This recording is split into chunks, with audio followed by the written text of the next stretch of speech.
दोस्तों मैं महेश सैनी स्वागत करता हूं आपके अपने YouTube channel GK Mahesh sir में। तो दोस्तों आज हम जिस टॉपिक की बात कर रहे हैं वो टॉपिक है CET NRA। तो देखते हैं CET और NRA क्या है, इसके बारे में हम डिटेल से समझेंगे। तो आइए दोस्तों शुरू करते हैं। शुरू करने से पहले मैं आपको बता दूं कि ये है एक बहुत बड़ा क्रांतिकारी फैसला है जिसके बारे में आपको मैं डिटेल से बताऊँगा। SSC, IBPS, रेलवे जितने भी एग्जाम कंडक्ट कराती थी एजेंसी, वो इस CET और NRA के द्वारा एक ही एग्ज़ाम होगी। तो चलिए शुरू करते हैं डिटेल से। तो दोस्तों मैं बताना चाहता हूँ जैसे CET NRA क्या है।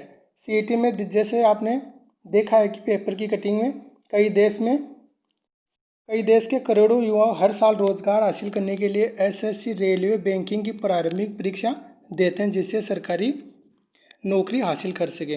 तो फ्रेंड्स इसके बारे में अब सरकार इन तीनों विभागों के लिए अलग अलग परीक्षा के सिस्टम को ख़त्म कर दिया है और एक ही परीक्षा जिसका नाम है CET, कॉमन एलिजिबिलिटी टेस्ट। इस तरह के बदलाव को क्रांतिकारी माना जा रहा है। तो दोस्तों मैं बताता हूँ जिस प्रकार से SSC, रेलवे और बैंक एग्ज़ाम कराता था उसी प्रकार से अब तीनों की एग्ज़ाम CET लागू करने के बाद तीनों की एक ही एग्ज़ाम होगी। इससे स्टूडेंट को बहुत बड़ा फ़ायदा होगा। चलो आगे देखते हैं आगे क्या है। सिस्टम को ख़त्म करने के लिए इनकी जगह सिर्फ एक ही परीक्षा होगी, वो है CET। CET में इस तरह के बदलाव को क्रांतिकारी बदलाव माना जा रहा है। CET लागू होने के बाद से सरकारी नौकरी पाने का रास्ता पूरी तरह से बदला जाएगा। इसके लिए पहले से आसान भी हो जाएंगे। जितनी भी प्रकार की कमियां थी सिस्टम में, जैसे परीक्षा से पेपर लीक होना, समय पर परीक्षा का न होना, एक परीक्षा काफ़ी लंबे समय तक खींच जाना, परीक्षा में 2 भाषाओं का होना, इस तरह की सभी की डाउटों को दूर CET के माध्यम से किया जाएगा। जैसे एग्ज़ाम में टायर फर्स्ट, टायर सेकंड और टायर थर्ड होता था, वो CET के माध्यम से सब खत्म हो जाएगा और एक ही एग्ज़ाम होगी। अब वो पहले टायर फर्स्ट, टायर सेकंड और टायर थर्ड वाला वो सिस्टम हटा दिया जाएगा। तो चलो दोस्तों आगे बात करता हूँ मैं। जैसे कॉमन एलिजिबिलिटी टेस्ट है, केंद्र सरकार ने जुड़ी नौकरी के ऑनलाइन होने वाली प्रारंभिक परीक्षा को CET नाम दिया है। CET नाम में क्या है दोस्तों, यह है national requirement agency. National requirement agency सरकार ने कॉमन एलिजिबिलिटी टेस्ट कराने के लिए जिस एजेंसी का निर्माण किया है वो है NRA। CET के फ़ायदे हम समझते हैं। चलो अलग अलग भर्तियों के लिए एक ही परीक्षा होने से उम्मीदवारों को पैसे और समय दोनों बचेंगे। वैसे CET क्या है आप समझ गए होंगे, लेकिन फिर भी मैं आपको एक बार बता देना चाहता हूँ कि जैसे CET में क्या है, परीक्षा के लिए सालों साल इंतज़ार नहीं करना पड़ेगा। अब एक ही परीक्षा पास करके कई नौकरी आप आवेदन कर सकते हैं केवल एक ही परीक्षा से। इस परीक्षा में मिले नंबर आपको अगले 3 साल के लिए इस्तेमाल किया जा सकता है। अब हर साल की परीक्षा देने वाली झंझट खत्म हो जाएगी। कॉमन एलिजिबिलिटी टेस्ट में क्या है दोस्तों, होने से उम्मीदवारों को बहुत अच्छा फ़ायदा होगा, यानी मुख्य परीक्षा में बैठने के लिए लंबा इंतज़ार नहीं करना पड़ेगा। जैसे आपने पीछे देखा होगा कई, जैसे रेलवे D ग्रुप की एग्ज़ाम है, रेलवे NTPC की एग्ज़ाम है, इनको करीबन 12 महीने से ज़्यादा हो गए लेकिन अभी तक इनकी एग्ज़ाम नहीं हुए। इसी प्रकार से अब CET लागू होने के बाद इनमें बहुत बड़ा फ़ायदा होगा। CET परीक्षा में महिलाओं को भी बहुत फ़ायदा होगा क्योंकि उन्हें परीक्षा केंद्रों तक जाने के लिए अब दूर नहीं जाना पड़ेगा, क्योंकि अगर होम डिस्ट्रिक्ट है तो होम डिस्ट्रिक्ट में उनके एग्ज़ाम सेंटर दे दिए जाएंगे। CET के लिए पाठ्यक्रम होगा वो अलग अलग पदों के हिसाब से उम्मीदवार के पूछे जाने वाले स्तर पर अलग अलग होगा। यानी अगर 10th लेवल की भर्ती है, जैसे हम बात करें 10th लेवल की है, जैसे रेलवे D ग्रुप है तो उसमें 10th लेवल के ही क्वेश्चन पूछे जाएंगे। अगर ग्रेजुएशन लेवल पर है, जैसे रेलवे NTPC हुई, बैंक हुई, RS या अलग कोई भी कॉम्पिटिटिव एग्ज़ाम हो, उसमें ग्रेजुएट पर आधारित क्वेश्चन पूछे जाएंगे। दोस्तों ये बहुत बड़ा सवाल था। तो जैसे CET क्या है आप समझ गए होंगे। NRA के बारे में बताता हूँ। सरकार ने एग्ज़ाम कराने के लिए जिस एजेंसी का नाम दिया है वो है NRA, नेशनल रिक्रूटमेंट एजेंसी। तो रेलवे की एग्ज़ाम जैसे TCS लेती थी, अब की बार NRA लेगी। आगे सीईटी के महत्वपूर्ण पॉइंट हैं।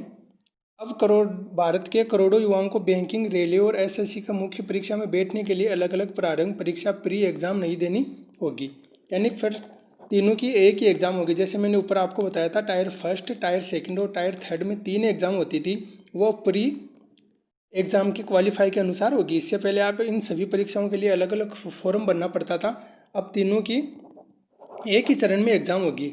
हर परीक्षा तीनों चरण में होती थी, अब एक ही होगी। सबसे पहले प्रारंभिक परीक्षा, फिर मुख्य परीक्षा, आखिरी में इंटरव्यू। इन सब का झंझट अब खत्म है।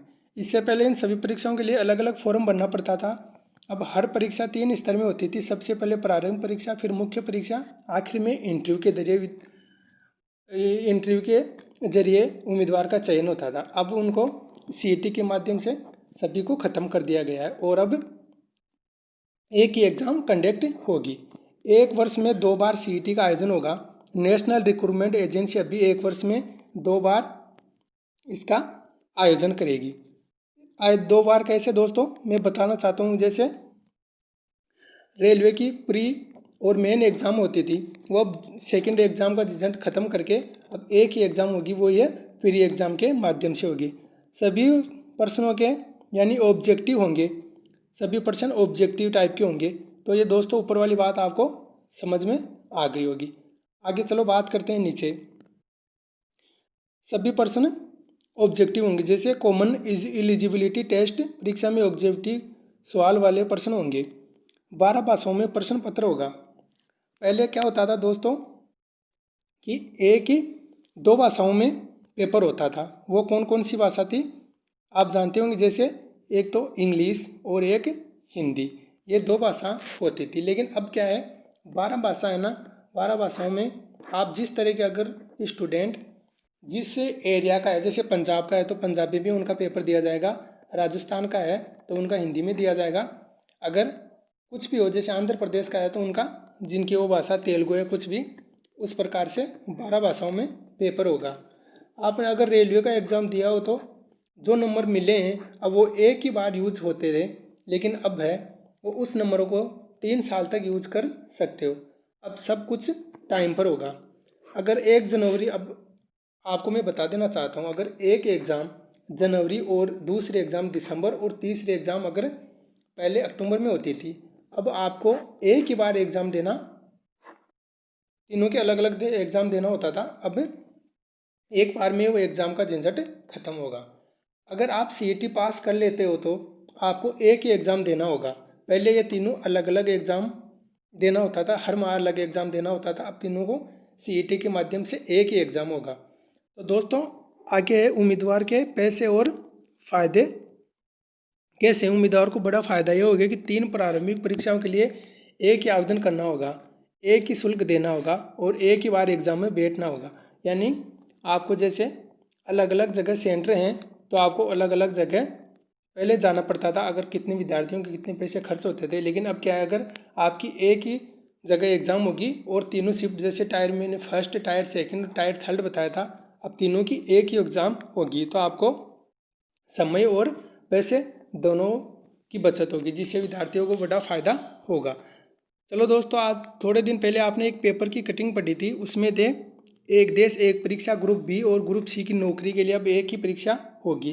तो आपने दोस्तों, मैंने आपको सभी डाउट क्लियर कर दिए हैं कि NRA National Recruitment Agency CET Common Eligibility Test दोनों के माध्यम से कौन कौन से प्रस्ताव पारित रखे गए थे, मैंने आपको अच्छी तरह समझाया। चलो दोस्तों, मैं आशा करता हूँ आपको अगर मेरा वीडियो पसंद आए तो please like, subscriber and share करना, जिससे मैं आपको आगे ऐसी ही सूचना देता रहूँ। अगर आपको सीईटी और एनआरए के बारे में आगे कोई भी अगर सूचना मिलती है, मेरे को अगर कोई भी सूचना होती है तो मैं आपको मेरे चैनल के माध्यम से पहुंचा दूंगा।